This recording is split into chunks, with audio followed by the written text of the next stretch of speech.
I just bought this abandoned, cracked, non-running Yamaha Jetski, which I am turning into the world's greatest two-stroke powered jet ski with a fresh paint job, rebuilt engine, and new sticker kit. But is it even worth it? Well, compared to most modern engines and everything, this simple two-stroke has been an absolute breeze to work on, so to me, the emissions mean nothing, and this is a treasure worth restoring and keeping running. So let's get right into rebuilding it. Starting off with a hammer to finish disassembling it, because the crank for a jet ski has a coupler that was so tight to remove and needed a special tool, but we all know there is no problem that a hammer can't fix. So with that out of the way, to get these last two seals off, let's start putting it back together. Okay, so to rebuild it, I've got this little box of goodies from SBT, which is just this part number right here. So now all of that is going to be used to rebuild this engine, which is all sitting on this table.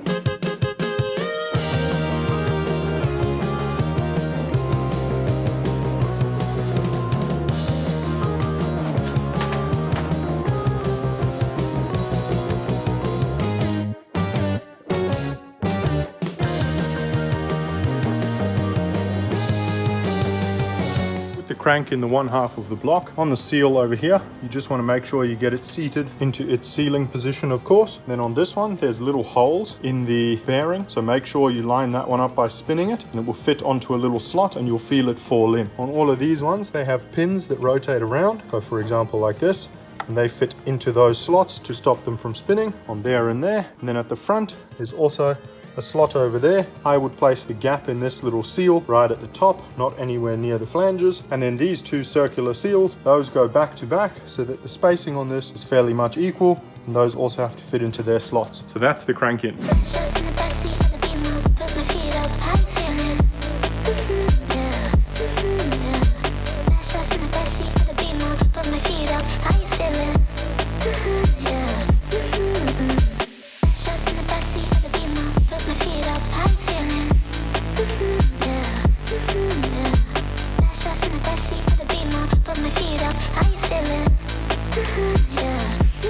Now for the bigger bolts it's 27 Newton meters, and for the smaller bolts it's 8 Newton meters.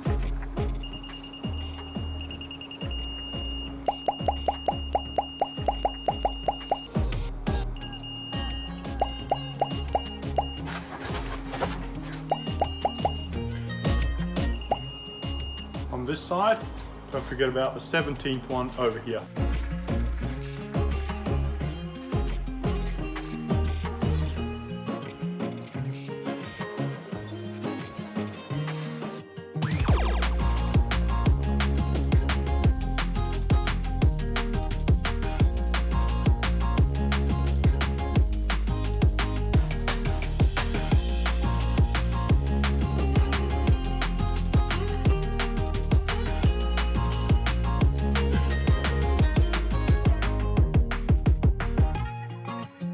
For this cover, for the engagement of the starter motor onto the crank, make sure you have your spring and washer inside this bushing over here, because that is what pushes back on this starter motor engagement and make sure that it's not constantly engaged with the crank. Just that one there. This rear cover going on next also does have a seal.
thought it'd be useful to show. Since it's a two-stroke, it's just these two, and then I would ordinarily place them, you know, 180 degrees apart, where the top one is over here and the other one's on the other side. But this one actually has some specific little grooves, which is to stop these rings spinning. There's one there and nowhere else on the piston. That's where they're meant to go, and maybe that's calculated so that's the non-thrust face. This is the side that's more getting thrust against the cylinder wall. It stops them rotating when they're pushed into the cylinder like that. And then piston pin is in with those needle bearings, the two washers on either side of the needle bearings, and then these retaining clips. I used the factory Yamaha ones because they stick way further in, and I was much more happy with the build quality of these ones. So all ready to go. Just going to lube up all of these and then slip them on, clamp them down.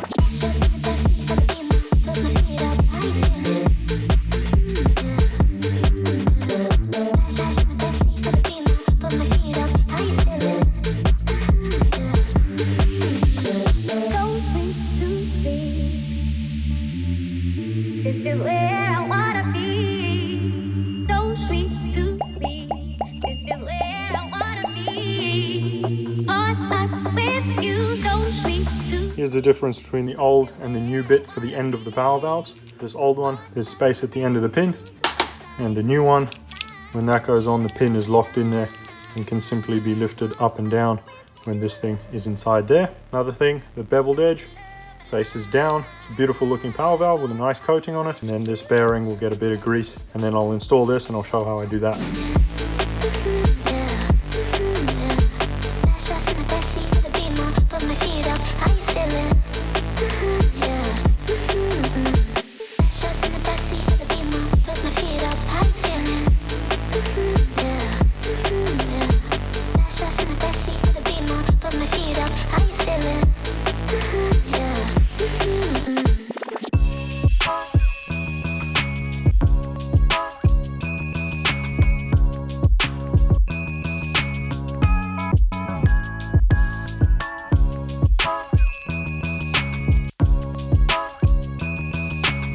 Okay, with the head on and ready to bolt down, there's 16 of the longer bolts and 6 of the shorter ones. The 6 shorter ones go in just there, there, there, there, there, and there, and then all the rest of them go in. And there's 2 that won't go in right now. Those go in with a bracket later that connects to the exhaust manifold. So if you don't see those 2, don't panic. It's perfectly fine to torque all of these down in sequence without doing those 2 and doing them once it's put in the engine bay. For the rest of them, Yamaha has beautifully printed out all the numbers for the torque specification, which is 34.3 Newton meters for all of these volts, and they've printed out the torque sequence. So 1, 2, 3, 4, 5, 6, and so on.